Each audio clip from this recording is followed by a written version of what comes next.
जो हमारे बच्चे, हमारे युवा हैं, हमारे देश के भविष्य हैं, उनकी बात सुनने में क्या हर्ज थी। वो एक जेन्युइन इशू को लेके प्रोटेस्ट कर रहे हैं। वो जो उनके साथ हो रहा है वो उसका दुख लेकर, गुस्सा लेकर प्रोटेस्ट कर रहे हैं।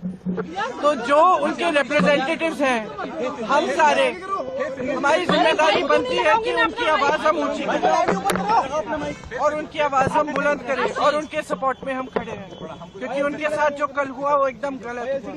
ये एक लोकतंत्र है, it's a democracy. In a democracy, right to protest, it's a fundamental right. Nobody has the right to protest. क्यों नहीं? क्यों नहीं? जहाँ पे जरूरत होगी वहाँ हम आवाज उठाएंगे। राहुल गांधी का चेंज हुआ बयान किया, वो डिमांड उनका पहले कुछ और चाहिए था, फिर उन्होंने बोला कि रेजोल्यूशन चाहिए धर्मेंद्र प्रधान का, तो उनका डिमांड जो है वो बदला था प्रोटेस्ट के दौरान। जब पीएम हाउस के बाहर वो प्रोटेस्ट कर रहे थे, सिंह गए वहाँ पर, उन्होंने बोला कि उनका डिमांड पहले कुछ और था, फिर डिमांड चेंज हो गया।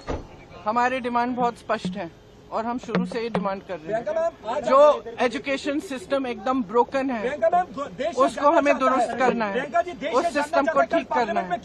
उसके लिए आप डिस्कशन करो। आप धर्मेंद्र प्रधान, आपको या तो मेरी बात सुनिए, आप सुनने दो भाई, धर्मेंद्र प्रधान जी को रिजाइन करना है, एक डिस्कशन होना चाहिए पार्लियामेंट, और जो स्टूडेंट्स प्रोटेस्ट कर रहे हैं उनकी सुनवाई होनी चाहिए। हम कहते हैं, हम पार्लियामेंट में हम क्या कर रहे हैं? कौन सी बिल आ रही है? फिर से वंदे मातरम की इज्जत की बिल आ रही है। क्या मतलब है इसका? क्या मतलब है इसका? वंदे मातरम का मतलब क्या है? अपनी मातृभूमि के लिए, अपनी मातृभूमि की इज्जत।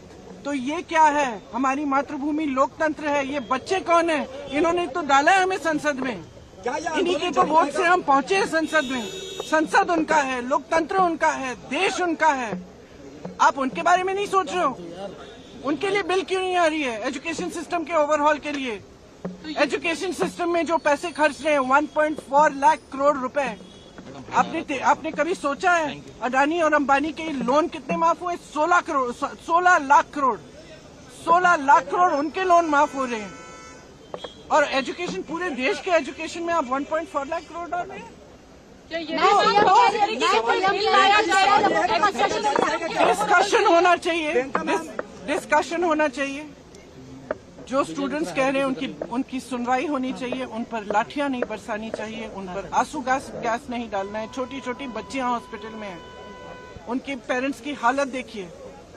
मैम, आम आदमी पार्टी और आप लोगों की जिम्मेदारी बनती है, आप लोगों की जिम्मेदारी बनती है कि आप स्टूडेंट्स की आवाज उठाएं, आप इस मुद्दे को उठाएं और आप देश को सच्चाई दिखाएं। मैम, आम आदमी पार्टी के लिए कांग्रेस ने प्रोटेस्ट खड़ा कर दिया।